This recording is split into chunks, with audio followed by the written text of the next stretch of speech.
ketika kita akhirnya dipaksa buat harus di rumah aja, ketika itu nggak bisa nongkrong, semua tempat ditutup, akhirnya platform yang paling kita sering gunakan adalah sosmed, kayak gitu ya. Kata-kata bijaklah bermedsos itu bukan cuma sekedar kata-kata gitu, itu emang harus dijalanin gitu, karena orang akan melihat kita berpikir, kita bertindak gitu-gitu tuh dari sosial media.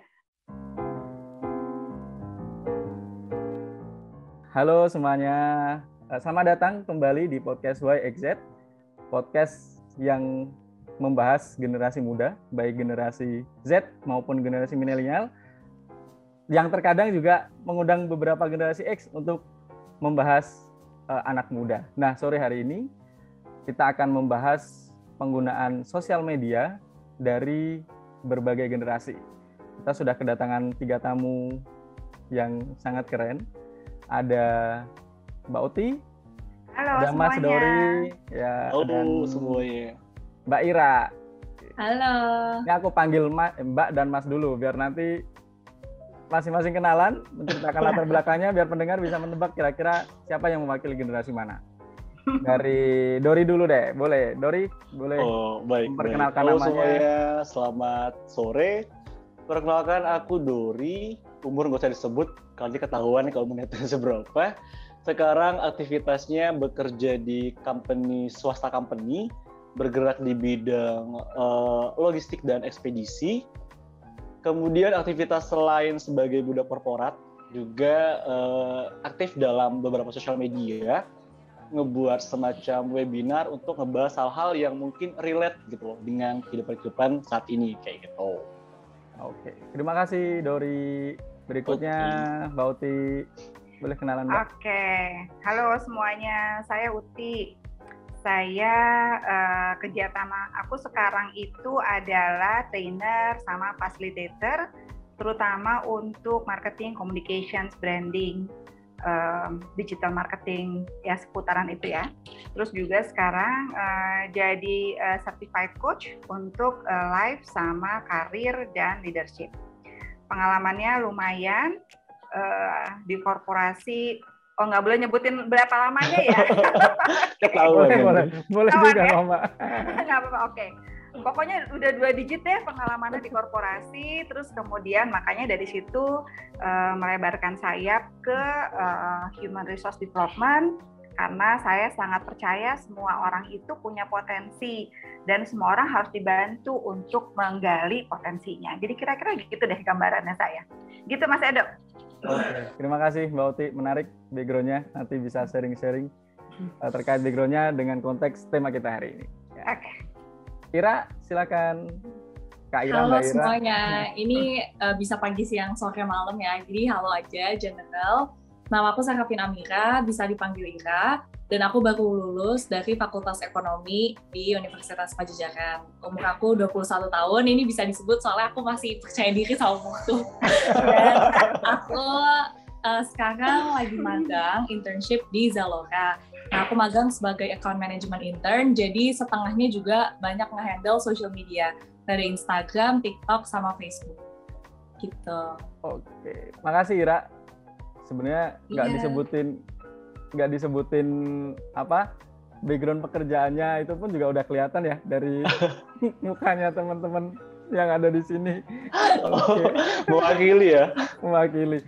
Oke, teman-teman semua, hari ini kita kedatangan perwakilan dari 3 generasi. Tadi Dori itu dari generasi Z, generasi milenial, kemudian ada Mbak Uti mewakili generasi X, dan ada Ira yang mewakili generasi Z. Nah, hari ini Mbak Uti, Ira, dan Dori, kita akan ngobrolin terkait penggunaan media sosial gitu. Nah, sejak kapan Mbak Uti atau Ira dan Dori menggunakan media sosial? Dan apa ya waktu pertama kali menggunakan media sosialnya apa gitu? Kemudian sekarang jadi media sosial apa aja? Aku pengen, karena paling penasaran dengan Mbak Uti dulu deh, boleh ya? Ini dari zaman dinosaurus nih kayaknya gue udah mulai. Iya, pertama kali tuh punyanya Yahoo Messenger dong, ya. Nah, Yahoo Messenger itu dulu buat urusan kerjaan. Sebelum Yahoo Messenger dulu punyanya email. Dulu kan ada tuh grup, aduh aku lupa ada namanya. Pokoknya lewat email deh ada grupnya gitu. Nah itu buat ngumpulin teman kuliah, teman kerjaan gitu. Terus habis gitu kita bisa punya Yahoo Messenger, tapi semuanya masih diinstal di laptop waktu itu ya. Untuk urusan. Terus Facebook pertama kali ada di Indonesia kita udah punya dong, karena kan selain untuk personal urusan ya, itu juga untuk kerjaan, karena kan yang namanya orang branding, orang marketing kan harus tahu tren terkini gitu ya. Jadi waktu itu ya ikutan buka Facebook segala macam untuk tahu brand bisa ngapain sih di situ gitu. Tapi yang utama adalah dulu tuh yang paling kita sangat signifikan adalah bisa ketemu teman SD di Facebook. Nah jadi waktu itu kita nggak mau nambah teman, tapi kita lagi nyari teman kalau kita ke Facebook dulu tuh ya. Mungkin beda sama anak zaman sekarang. Kalau kita tuh dulu ngumpulin teman yang sempat hilang. Nah itu lewat sosial media. Nah terus kan berkembang. Terus karena saya orang marketing, jadi saya sekarang lumayan punya Facebook, Instagram. Dulu ada pet kan. Nah itu juga pet saya ikutan juga tuh ya. Facebook, Instagram, TikTok. Nah kalau TikTok nih gara-gara biasalah racun-racunnya anak-anak ya. Nah itu akhirnya menarik. Tapi sampai saya hari gini tuh saya masih belum bisa menikmati di TikTok sebetulnya. Tapi karena ada urusan kerjaan ya, jadi saya juga punya TikTok. Terus saya punya, WhatsApp, Line, itu semua punya. Telegram punya. Apalagi ya aku ya. YouTube udah pasti. Twitter punya tapi nggak diapa-apain, jadi hanya untuk baca berita. LinkedIn punya karena untuk professional issue. Udah. Pinterest karena ini kan emak-emak ya, jadi banyak sekali tutorial. Terus ya udah pokoknya itu untuk kehidupan sumber kehidupan yang menyenangkan. Nah itu Pinterest. Gitu. Nah itu jadi, untuk aku. Bisa dibilang Mbak Oti dari perjalanan pertama, dari keberadaan medsos pertama sampai sekarang itu hampir punya semua ya Mbak Oti ya? Iya. Baik itu untuk pekerjaan atau kalau di awal-awal bahkan menggunakan medsos untuk mengumpulkan teman-teman lama gitu ya? Iya, itu betul. Menarik. Bahkan medsosnya Mbak Oti lebih banyak dari punya aku nih kayaknya. Ini gue boleh bangga apa enggak ya? Makasih Mbak Oti. Dan jadi penasaran kalau Amira gimana ya Mira? Ira kapan pertama punya medsos? Aku tuh pertama punya medsos SMP, karena waktu SD nggak boleh nyentuh. Aku udah punya Facebook, tapi cuma buat main Pet Society. Jadi dibolehin, tapi restricted gitu. Jadi di-lock untuk buka-buka sosmed yang lain, kecuali main Petsos. Pasti yang angkatan aku tahu sih kalau waktu zaman-zaman Facebook keluar, terus di kalangan angkatanku itu pasti mainnya Petsos, terus yang mainan-mainan Facebook gitu, karena baru banget kenal sama game. Paling sama kayak games.co.id gitu kan waktu itu. Terus itu pertama tuh aku punya Facebook sama Yahoo Mail. Terus itu pun aku punya pertama kali kelas 6 SD. Jadi udah agak gede lah. Walaupun sebenarnya kalau dilihat lagi postingan aku dulu ya malu-maluin juga gitu. Sebenarnya anak komus gitu harusnya jangan pakai sosmed karena pasti malu. Terus habis itu move ke sosmed lain itu baru waktu SMP. Nah SMP orang tua aku sih menganggap udah kayak ya udahlah cukup bijak untuk pakai sosmed asal diawasin gitu. Jadi aku tetap cerita ke orang tua aku kayak aku ketemu ini di Twitter, aku ketemu ini di Instagram gitu. Nah itu udah boleh dan aku udah mulai pakai. Nah setelah Facebook itu aku pakai Twitter. Waktu itu juga zamannya Twitter terkenal banget waktu aku SMP. Nah kalau Ibu Uti tadi pakai sosmed bocah yang lama, kalau aku dan kalanganku dan Gen Z, aku dan teman-temanku justru malah kayak mencari eksistensi dan teman-teman baru menurutku di sosmed. Karena aku sendiri juga waktu itu ya udah semua teman aku di sekolah punya, terus kita saling follow-followan.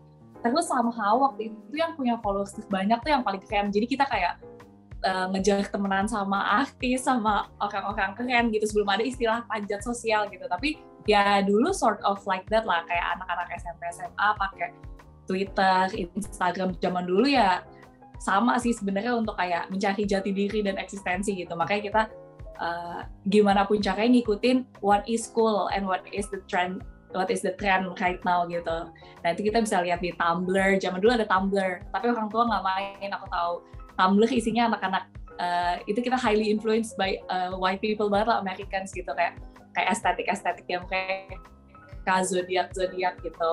Nah itu juga dimainin waktu SMP gitu. Terus setelah Twitter dan Tumblr, terus main yang namanya Polyvore ada. Itu mungkin cuma beberapa anak doang sih yang tahu, itu fashion gitu. Jadi kayak kita bikin majalah fashion gitu-gitu, itu ada namanya Polyvore, sempat ngehits juga. Terus baru masuk ke Instagram. Dulu Instagram aku inget banget, interface-nya itu bener-bener cuman buat ngepost, nge-like sama activities doang gitu. Jadi ya secara function juga emang sebenarnya cuma buat ngasih tahu daily activities kita tuh apa sih gitu. Nggak ada tuh brand deals, shopping, dan lain-lain kan yang aku inget gitu. Dan aku juga sebenarnya salah satu pemakai pertama Instagram, karena waktu Instagram ada, aku udah cukup gede juga kan main gitu. Jadi perjalanan sosmedku sih itu sampai sekarang, yang aku pakai ya semuanya masih aku pakai dengan fungsi yang beda-beda masing-masingnya.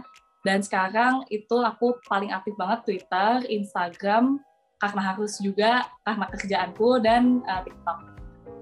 Sama Pinterest juga, karena aku juga banyak terinspirasi gitu dari Pinterest. Gitu. Ada beberapa medsos yang baru aku tahu nih ya. Menarik.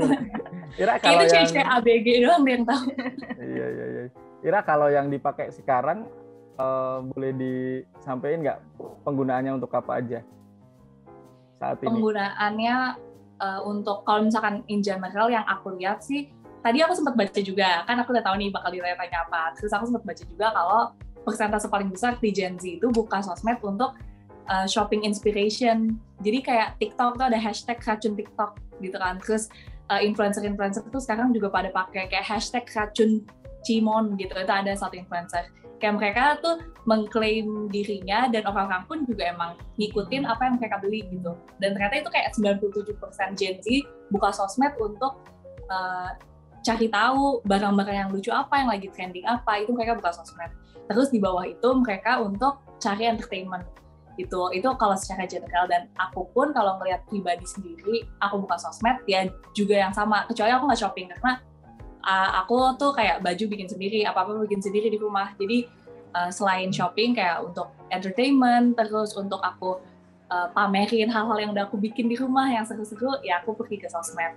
Dan kalau untuk kerjaan, kan aku juga di fashion industry. Jadi kalau fashion industry kan deket banget sama media juga kan, kayak trend, terus apa yang lagi hits, karena itu juga tujuannya kan untuk si konsumen tuh shopping gitu. Jadi aku harus tahu nih apa yang si konsumen tuh lagi suka gitu, yang lagi jadi racun tuh apa. Jadi makanya aku lihat TikTok, lihat Instagram gitu, aktif di situ. Kalau Twitter buat curhat dan beropini gitu. Menarik. Kalau Dori gimana, Dor? Ini jadi penasaran nih, jadi 3 generasi ya. Dori, kalau generasi X sama ya ketemu Z beda ya, gaya bahasanya beda, pemahamannya beda gitu ya. Menarik banget, Sarah keren banget buat anak-anak generasi Z. Kalau aku mungkin nggak jauh beda dari Mbak Uti dan sedikit agak ke Sarah kayak gitu loh. Aku pertama kali pakai sosmed itu sama kayak Mbak Uti, Yahoo Messenger, tapi bedanya aku pakai di warnet karena belum punya laptop waktu itu. Jadi balik sekolah SMP kita suka ke warnet buat sekedar chattingan doang nih sama stranger entah dari siapa. Tujuannya waktu itu buat mencari teman gitu loh, buat mencari banyak teman, buat menemukan link-link baru waktu itu. Pokoknya kalau ketemu teman baru tuh menyenangkan ya, zaman-zaman SMP dulu. Bergeser di SMP juga di akhir, aku tetap ada namanya itu dulu ada sempat eksis Friendster. Kalau teman-teman pernah main Friendster, itu pernah eksis di zamannya. Aku pikir Rimba itu juga pernah eksis deh. Yes. Friendster yang keren banget, yang kita komen hari ini baru di replay besok gitu loh. Karena nggak bisa online waktu itu ya kalau di Friendster ya. Interface-nya beda. Nah, kemudian naik SMA kelas 1 itu 2007 mulai ada Facebook. 2007 akhir Facebook ya. Ikutan Facebook juga dengan tujuan yang sama seperti di generasi Z nih. Kalau Z tadi kan tujuannya buat eksistensi, buat mencari teman baru, kurang lebih sama kayak gitu loh. Jadi menemukan orang-orang baru juga, lingkungan baru juga. Itu di zaman SMA waktu itu Facebook happening banget ya. Apa-apa curhat. Kalau di zamanku aku masih ketik status pakai huruf kecil gede, huruf angka yang kayak gitu-gitu. Pasti semua ngerasain deh kayak. Kemudian di zaman kuliah waktu itu udah mulai ada Instagram ya, tapi aku belum aktif di Instagram waktu itu karena aku di kuliah aktifnya waktu itu di Twitter. Karena Twitter tuh sama kayak Sarah bilang tempat curhat atau tempat sambat ya. Kita bisa jadi apa aja, bisa ngomong apa aja tanpa orang-orang tuh se-circle kita nyambung gitu loh. Kalau kita sambat di situ, emang tempatnya sambat tuh kayaknya di Twitter gitu loh. Kemudian pindah ke Twitter, baru main Instagram itu 2015 waktu itu. Mulai tahu Instagram, kemudian tujuannya juga sama kayak Sarah, untuk eksistensi juga, untuk menunjukkan apa yang kita pakai sekarang, kemudian lagi nongkrong di mana, kayak gitu-gitu ya. Location-nya kayak pet juga main di zaman kuliah, di zaman setelah kuliah main pet juga, sekedar eksistensi ketika itu. Namun saat udah kerja, fungsinya sedikit bergeser nih, hampir sama kayak Sarah juga, kayaknya generasi Y sama Z dikit-dikit mirip ya, walaupun jauh nih umurnya kayak gitu. Sekarang karena udah kerja, aktifnya di Instagram, kemudian yang dimainkan juga LinkedIn, tapi itu karena tracknya lebih ke profesional, jadi agak kaku ya Mbak Uti ya. Kita lebih banyak menceritakan achievement kita, pencapaian kita di LinkedIn kayak gitu. Terus kalau kita pengennya head on banget, pengen posting-posting apa yang kita masak hari ini, apa yang kita makan hari ini, itu pasti sosial medianya Instagram banget. Karena aku anaknya Instagram banget kayak gitu. Apa-apa pengen orang-orang ngelihat kita sebagai hal yang objek menarik kayak gitu loh. Itu yang aku gunain sekarang itu fokusnya lebih kepada LinkedIn dan Instagram sih, Dok. Kedua platform itu yang aktif banget selain email ya, karena kerjaan pasti pakai email kayak gitu. Iya, menarik ya. Berarti kalau misalnya dengar ceritanya Mbak Uti, Ira sama Dori, cara penggunaan tujuannya bisa beda-beda. Dori tadi lebih banyak cenderung ke mirip-mirip ke Ira ya, tapi apa yang dipakai mirip juga dengan Mbak Uti karena iya benar, karena iya kali ya. Ini ya sandwich ya di tengah-tengah ya, jadi ke atas sama ke bawah. Nah, kalau buat Mbak Uti, Mbak Ira sama Dori ya, secara umum manfaat medsos itu sebenarnya apa sih gitu, terutama buat kehidupan sehari-hari, atau kalau misalnya punya pengalaman yang menarik begitu dari penggunaan medsos yang bisa di-share ke teman-teman pendengar atau penonton di YouTube, boleh dong. Karena aku tahu nih Mbak Dori ada pengalaman menarik nih dalam penggunaan medsos gitu yang mendukung karirnya gitu. Nanti mungkin Mbak Uti sama Ira juga boleh cerita. Aku pengen ke Dori dulu deh. Dor boleh cerita Dor? Cerita menariknya Dor. Ini jadi kayak sosmed yang mengubah hidup ya kayak gitu ya, bisa dibilang kayak gitu. Jadi mungkin yang bisa aku sharing adalah waktu ketika mulai awal COVID gitu ya, kalau misalnya kita ingat semuanya, COVID itu mulai eksis di Indonesia tuh Februari 2020 apa Maret gitu ya, Februari-Maret kayak gitu. Dan ketika itu ketika kita akhirnya dipaksa buat harus di rumah aja, ketika itu nggak bisa nongkrong, semua tempat ditutup, akhirnya platform yang paling kita sering gunakan adalah sosmed kayak gitu ya. Kita pasti banyak di Instagram, pastinya tuh banyak banget orang-orang yang mulai mengalihkan semua kegiatannya online. Dari akhirnya kita nggak kenal sama Zoom jadi kenal, nggak kenal sama Google Meet jadi biasa pakai meeting dengan virtual. Akhirnya semua perubahan itu membuat kita jadi biasa dan harus menerima ketika itu. Nah, hal menariknya adalah karena anaknya anak tongkrongan gitu ya, suka nongkrong mungkin di kedai kopi, warung kopi, atau kafe-kafe di dekat sekitaran rumah, tiba-tiba nggak bisa, kepikiran waktu itu ngide buat, mungkin aku bisa buat satu kegiatan yang bisa ngobrol kayak gitu loh. Akhirnya coba ketika itu pakai live di Instagram, yang kemarin aku pernah ceritakan, aku buat kegiatan namanya Subnet Talk. Jadi setiap hari Sabtu malam Minggu aku bakal live streaming, ngebahas apapun kayak gitu. Tujuannya adalah aku mau jadi wadah buat orang-orang bisa ngobrol apapun, nggak dibatasi temanya apa, bebas. At the end of the day, berjalan beberapa bulan, akhirnya aku ingat aku pernah streaming dengan tema public speaking waktu itu. Aku cari narasumbernya di LinkedIn, aku approach via DM LinkedIn, kemudian dia bersedia datang. Tahu-tahu nih pas hari hanya aku streaming, atasannya si temanku yang aku undang buat narasumber ini hadir di situ. Dia tuh general manager di kantorku sekarang, GM. kemudian dia nonton di situ, aku juga tidak tahu dia nonton. Setelah streaming selesai, dia nge-DM aku buat menawarkan pekerjaan. Jadi kenapa aku bilang sosial media tuh merubah pekerjaanku, karena kita tuh nggak tahu gitu loh platform apa yang kita gunakan, tapi selama kita menggunakannya dengan hal baik dan fungsinya positif, itu bakal impact ke kita juga kayak gitu loh. Jadi itu mengubah aku banget, akhirnya dikasih kerjaan yang sekarang yang mudah banget dan dengan pendapatan yang cukup buat hidupku, buat menampung hidup saat ini dan survive juga. Jadi aku pikir mungkin itu salah satu fungsi positif dari sosmed ya. Ketika kita memakai sosmed dengan hal yang baik, mungkin balik ke kita atau orang-orang yang mungkin menikmati sosmed itu sendiri kayak gitu. Gitu sih kurang lebih. Asik, menarik ceritanya Dori. Kalau Ira ada pengalaman serupa gitu yang dalam menggunakan medsos memberikan manfaat baik, gak hanya kalau mungkin Ira di waktu kuliah atau mungkin ketika magang ataupun di kehidupan sehari-hari gitu, pernah nggak Ira? Wah, ini cerita Kak Dori keren banget ya. Aku punya cerita yang similar juga sih, kayak life changing moment karena sosmed, apalagi waktu COVID nih. Jadi tahun lalu itu kan ya pandemi juga tuh. Terus kita ya main di Instagram terus ngeliatin, oh ya tadi aku lupa bilang aku juga aktif banget di LinkedIn. Aduh, kesannya aku kayak anak Instagram banget, padahal nggak, aku LinkedIn juga aktif banget. Soalnya kayak banyak kerjaan juga aku dapat dari LinkedIn. Terus aku juga punya satu page khusus yang buat aku share tentang environment gitu di LinkedIn. Nah itu kalau tahun lalu, ini balik ke ceritanya ya, tahun lalu itu teman aku ngeliat di Instagram punya Rashid Foundation. Jadi itu satu foundation yang dibikin sama Arsya Rashid. Ada dia ex-consultant, terus dia bikin foundation untuk ngasih injection buat startup baru yang dibikin sama anak-anak muda gitu. Nah itu ketemunya di Instagram.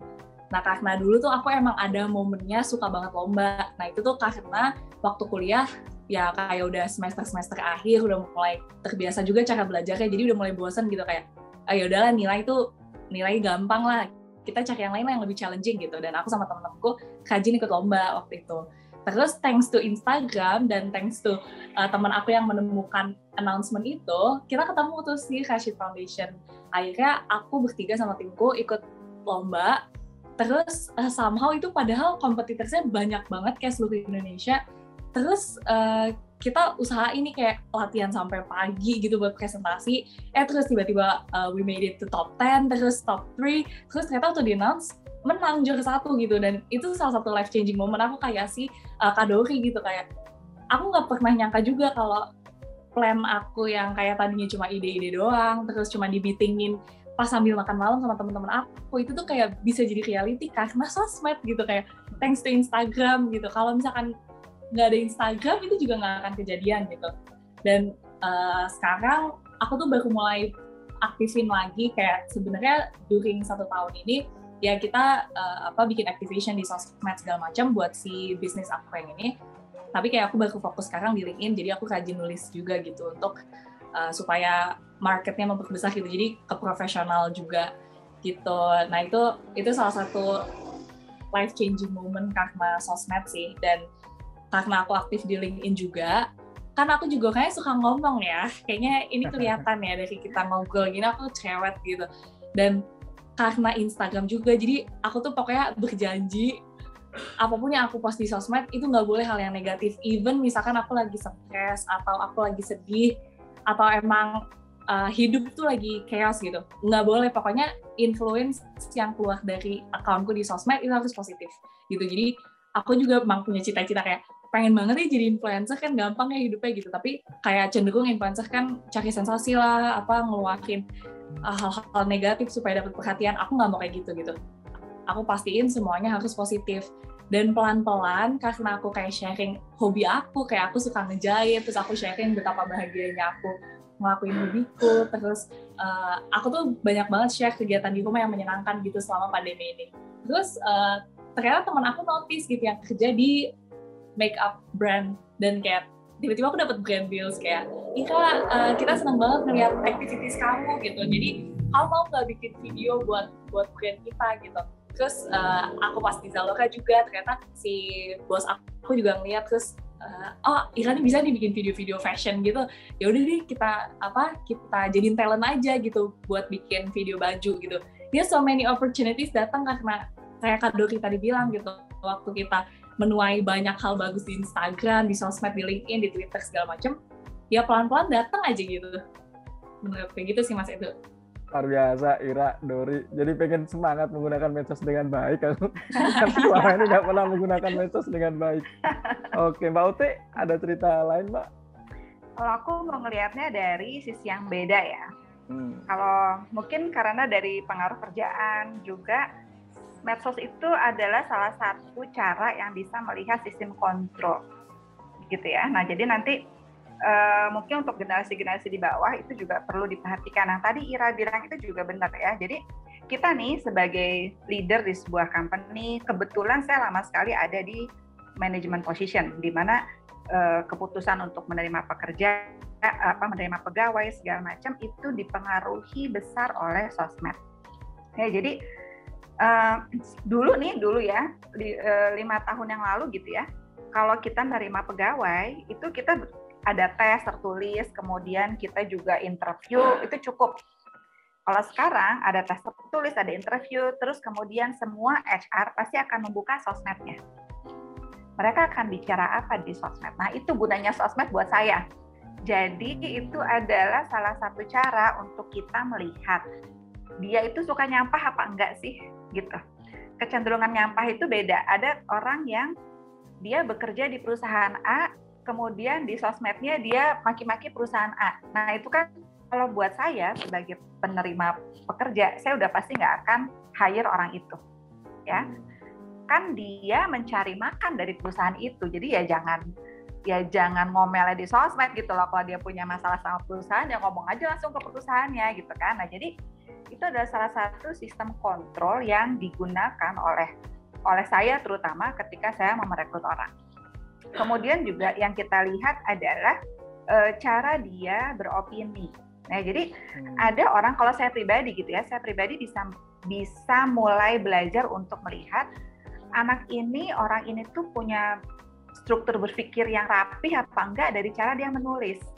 Jadi kalau dia nulis di Instagram atau dia nulis di LinkedIn atau nulis ya di semua sosmednya gitu ya, itu akan kelihatan loh dia itu mikirnya runtut apa enggak, lompat-lompat apa enggak, konsisten apa enggak, itu kita bisa ngelihat gitu. Nah, jadi kalau buat saya, selain kan kalau biasalah kalau ibu-ibu kan ya, Instagram itu kita masak enak, kita posting gitu kan, ya biasa itu kan itu mama lah ya, tapi ada satu sisi di mana sebetulnya sosial media itu punya kekuatan yang luar biasa untuk mencerminkan kita itu siapa gitu. Nah, jadi kata-kata bijaklah bermedsos itu bukan cuma sekedar kata-kata gitu, itu emang harus dijalanin gitu, karena orang akan melihat kita berpikir, kita bertindak gitu-gitu tuh dari sosial media. Mungkin ya malah waktu itu saya sempat ketemu orang itu nge-build image di Instagram, di sosial medianya itu canggih banget. Jadi kalau kita ngeliat sosial itu kita ngelihat nih kayaknya nih orang happy banget, nih kayaknya orang hebat banget gitu segala macam. Tapi karena kemudian kita tahu orangnya ya nggak secanggih-canggih itu juga gitu. Nah, makanya kalau buat saya itu salah satu cara untuk kontrol saya gitu, untuk saya bisa ngelihat dia mau kerja, kalau saya mau kerja sama-sama nih orangnya kayak apa sih, nah itu bisa dilihat dari Instagram. Gitu kira-kira Mas Edo. Jadi relate ya kalau misalnya dari generasi Z dan generasi Z, Instagram media sosial digunakan untuk untuk aktualisasi diri, tapi kalau Mbak Uti sebagai generasi X untuk melihat ya. Iya. untuk melihat generasi di bawahnya, karena kalau udah generasinya Mbak Uti udah merekrut orang Doria dan Ira gitu. Dan Mbak Uti, aku tiba-tiba relate dengan yang disampaikan Mbak Uti. Karena kenapa akhirnya aku di-approach di company ini, karena si Bapak GM-nya itu sebelum dia DM aku, dia semua baca semua komen di sosial media aku. Semua postingan aku di LinkedIn, chat-chatnya aku, komen-komennya, reply di Instagram, statusku dia baca semuanya, Bu. Dan setelah dia baca, baru dia approach aku. Dan itu benar, aku setuju dengan Mbak Uti. Tepat sekali, wah luar biasa ya. Kayak kita bisa telepati nih, Dori. Makanya nih tiba-tiba kayak ngeh gitu loh, karena ketika aku udah di approach di sini dan bekerja, aku sempat ngomong berdua kan sama atasnya, Pak, kok tiba-tiba approach saya dengan posisi waktu itu aku asisten GM waktu itu. Asisten GM, kemudian gajinya juga lumayan, kok aku gitu loh. Dan dia bilang, aku itu membaca semua sosial media kamu, postingan kamu, dari awal kamu posting Instagram di April 2015, dia tuh hafal, bulannya dia hafal. Wow, ternyata sosial media ini memberikan dampak ketika kita melakukan hal baik yang datang kayak gitu. Luar biasa.